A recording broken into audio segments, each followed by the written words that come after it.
ስልክ ከእግዚአብሔር ጋር አስቀድመን እንዳንገናኝ ሙሉ ደብሯቸው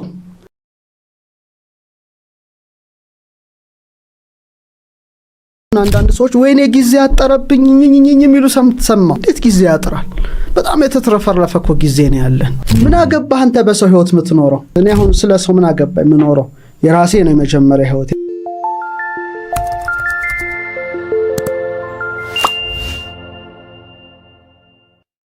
አልጋቸው ውስጥ በተረበሸ ሐሳብ፣ በተደበላለቀ ሐሳብ፣ በአሉታዊ ሐሳብ ጀምሩታል ቀናቸውን። አሁን ወደ አይምሮአችን የምናስገባው የመጀመሪያው ሐሳብ ቅድም ያልኩት ነቃሃሊዮ የሐሳብና ያንን ሐሳብ የመወሰን ጉዳይ ቀናችንን ሁሉ ሲመራው ይውላል እና ቀናችን ውስጥ ያለውን ድግግሞሽ ይመራል። በቃ ዙተራው ያ ነው። መጀመሪያ ሰው አልጋ ውስጥ ሆኖ የሚያስበው ሐሳብ አልጋው እኮ አልወረደም።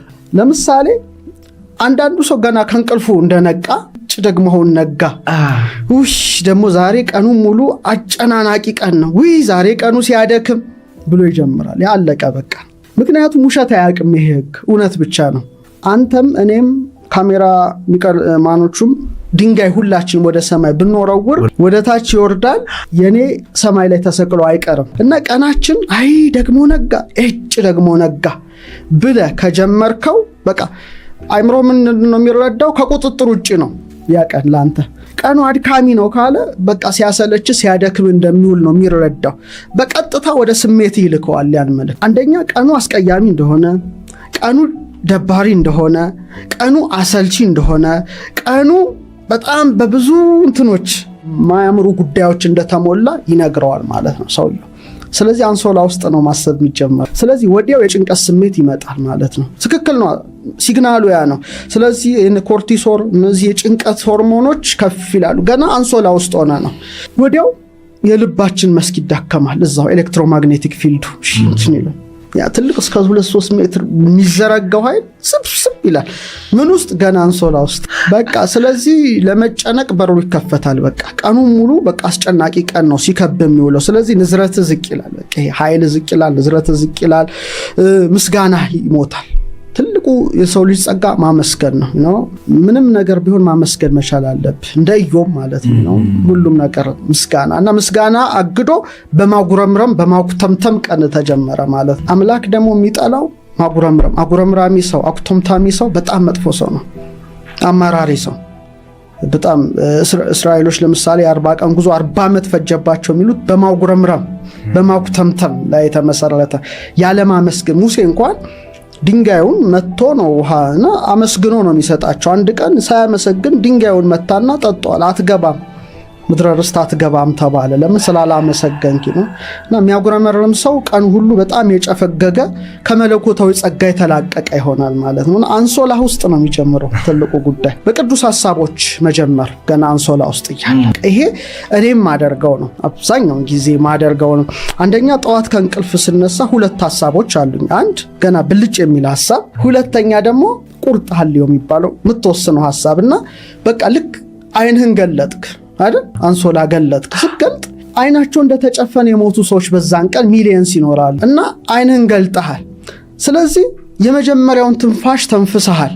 ስለዚህ ስለ ትንፋስ ማመስገን አለብህ። ገና የመጀመሪያው ስለ አይን መገለጥ አንሶላ ውስጥ ሆነ ስትጀምረው ማለት ነው። ቀን ጨፍነ ልታደርገው ትችላለህ፣ ላትገልጠው ትችላለህ፣ ግን ገለጥክ። በቃ ያች የመጀመሪያዋ መገለጥ ምትልበት ሳትሆን አምላክን የምታመሰግንባት የአይን መገለጥ መሆን አለባትና ይህ ቀን አዲስ ስጦታ ነው። ለአንተ የተሰጠ አዲስ ስጦታ ነው። እንደው ምን ይላሉ 365 ገጽ የያዘ መጽሐፍ ነው የተሰጠ። ጥሩ ምጽፍበት ወይ መጥፎ ምጽፍበት ገጽ ነው። ስለዚህ አዲስ ቀን ስለሆነ በአዲስ ጅማሮ እና እንደውም አንዳንድ ሰው ሲያማርሩ ስሰማ እንደው ምን ነው የዳዊትን መዝሙር ቢያስቡላለው። ዳዊት በመዝሙር 117 በቅንፍ 118-24 ደስ ይለኛል። ምን ይላል? ዛቲ ዕለት እንተ ገብረ እግዚአብሔር፣ እቺ ዕለት እግዚአብሔር የሰራላት ናት። ንትፈሳው ንታሐሰይ ባቲ፣ በሷ ደስ ይበለን ይላል። በጣም ደስ ብሎ በቃ መጀመር እና እግዚአብሔር እቺን ዕለት ስለሰጠህ ነው በደስታ መጀመር እንዴት ያቅታል? በጣም እኮ በጣም ምን አይነት አማራሪና አኩተምታሚ መሆን እንዴት አለመታደል ነውና አይንህ ለዓይን ማመስገን አለብህ፣ ለጆሮ ማመስገን አለብህ፣ ለአፍንጫ ቆጣሪ እግዚአብሔር እዚህ ጋር ቢገጥምልህና ለዓይን ክፈል፣ ለጆሮ ክፈል፣ ታክስ ክፈል፣ ለእጅ ለእግር ለስትንፋስ ቢል ኮቪድን ተመልከት። ኦክሲጅን ሰው ስንት ከፈለ ነው? ይህን ሁሉ አስበህ ቢያንስ ማመስገን ካልተደረገልህ የተደረገልህ ብዙ ነው። ስለዚህ ማመስገን ነው። ስለዚህ ሰው ሲነቃ ነው የምለው ስልኩን ባይነካ ሰዓቱን እንኳን ባያይ በጣም መቻኮል ይመጣል። ውዝግብግብ ነው የሚወጣው። በቃ ሰዓት ረፈዱ በቃ ይሆናል አይደለ? ስለዚህ በዛ ባትጀምር ቀን አይረበሽም። ሁለተኛ የትላንቱን ነገር አለማመላለስ። ስለ ትላንት ችግር ዛሬ ሌላ አዲስ ቀን ነው። ትላንቱ ትላንት አልፏል። እኛ ነው ዛሬ ነን። ስለ ትላንቱ አይመለከተንም። አልፏል፣ በቃ አልፏል። ስለዚህ በአዲስ መንፈስ መጀመር።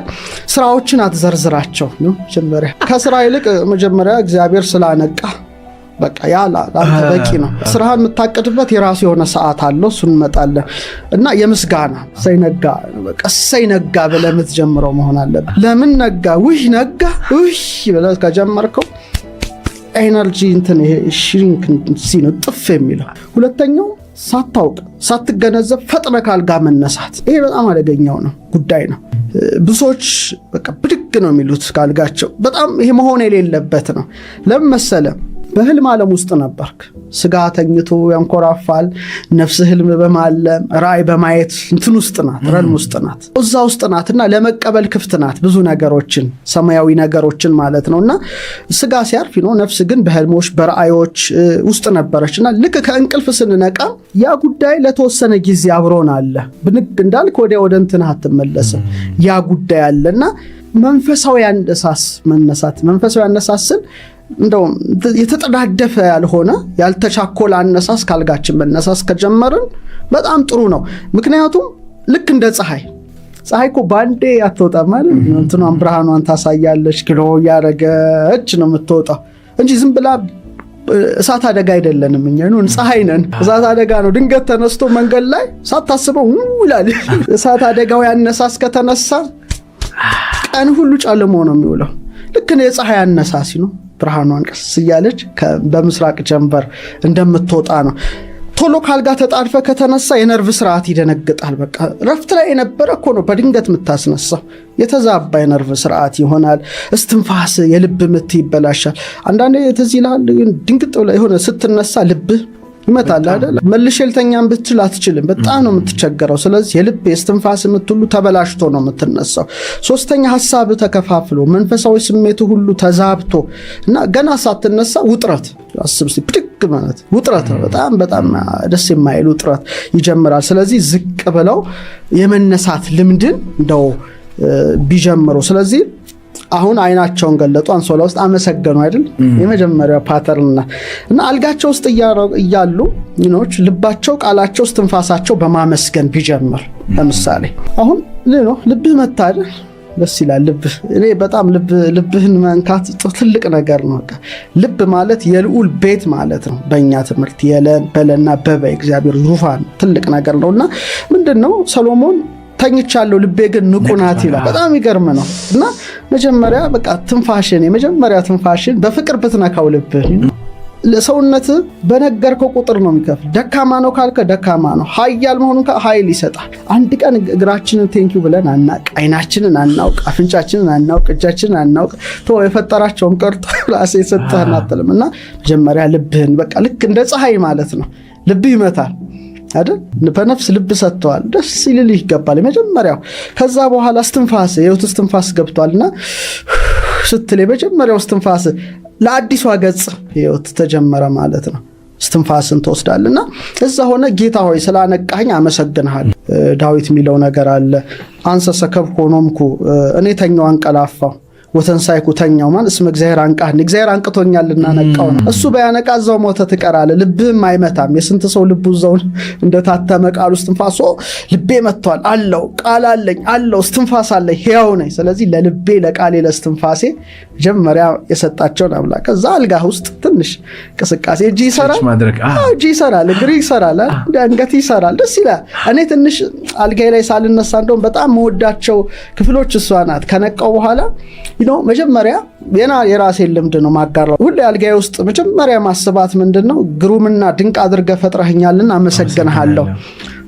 እዛ ውስጥ ትንሽ እንደነቃው ምን አስባለሁ አልፋ እግዚአብሔር እንዴት ጣቶቼን በጣም ደስታለሁ ኮዶቹ ይገቡኛል ጣት 10 ለምን ሆነ መዳፉ ምንድነው 22 የራስ አጥንት 33 ቨርተብሬ እዚህ ውስጥ የሚፈሰው ፈሳሽ ግሬ እጄ በቃ ዲኤንኤ 6 ቢሊየን ፊደሎች ምናምን ሁሉ ይታኛል ግሎ ያደረጉና ትንሽ ደቂቃ እሷን አስቤ ስነሳ እንዴት ደስ እንደሚለኝ በቃ አምላክ እንዴት አድርጎ እንደሰራና ሳትተኛ ደግሞ የሞት እንቅልፍ ሳይወስድ መንቃት ዛኑ ልክና ያ የመጀመሪያው ናትና ትንሽ ፈገግ ማለት ሰሎሞን ምሳሌ 17:22 ደስ ያላት ልብ መልካም መድኃኒት ናት ያዘነች ነፍስ ግን አጥንትን ታደርቃለች አዝነ ከተነሳ አጥንት ደርቆ ነው የምትነሳው ስለዚህ ለዛሬው ቀን ትንሽ ፈገግ ብለህ ነው ደስ አይልም ብቻህን እኮ አምላክን ማመስገን ነው ይሰማዋል ያንተ ደስታ ውስጦች እሱ ይሰማቸዋልና ሶስተኛ ካልጋችን ወረድን አሁን እንግዲህ ይሄ ሁሉ አልጋ ውስጥ ያለው ጉዳይ ነው ካልጋ ስትወርድ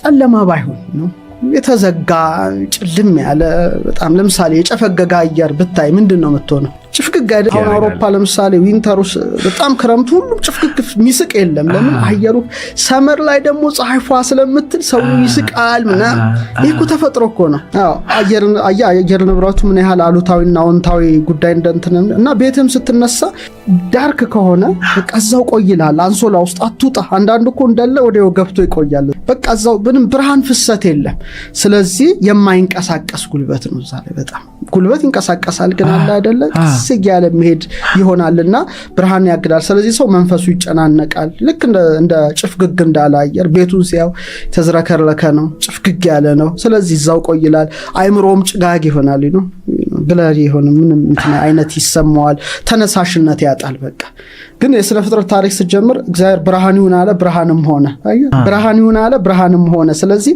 ቶሎ ምንድነው ማድረግ ያለብን መጋረጃም ካለ መክፈት ነው መጀመሪያ ታረጋው አሁን ስልክ ውስጥ በጣም መጥፎ ነገር ነው ፓተርኑ ልክ ነቃ አይደል መጋረጃን ትከፍታለህ ነው ፀሐይን ማየት ትንሽ ላይቷን ሳይበዛ ነፋስ እንዲገባ ማድረግ ኃይል ነው የምታስገባው የተዘጋው ማለት ምን ሆነ ማለት ነው ተከፈተ ማለት ነው ከዛ አምስተኛውና ትልቁ ሰው እየተጎዳበት ያለው ስልኩ ነው እኔም አንተም ሁላችንም ጨምሮ እጅግ በጣም እየገደለን ያለ ጉዳይ ነው እንግዲህ የራሳችን ውሳኔ ነው ከዚህ በኋላ እና ስልክን ማራቅ አለብህ ስትነቃ አብዛኞቻችን እዛችሁ ስር ነው ያለችውና ቶሎ ብለህ ስልክህን ነው የምትይዘው ምንድነው የሚያመጣብን ጉዳይ መሰለ ማይከለ ነቂ ሆነው ይባላል በመንቃትና በመተኛት መካከል ነውል ከእንቅልፍ ምንነቃው ብንናለን እና አይምሮአችን ቀደም እንዳልኩት ወዲያው ክፍት ነው ሁሉንም ነገር ለመቀበል ምክንያቱም በመተኛት በመንቃት መካከል በነፍስ በስጋ ውህደት መካከል ያለህ ነው ያን ሰዓት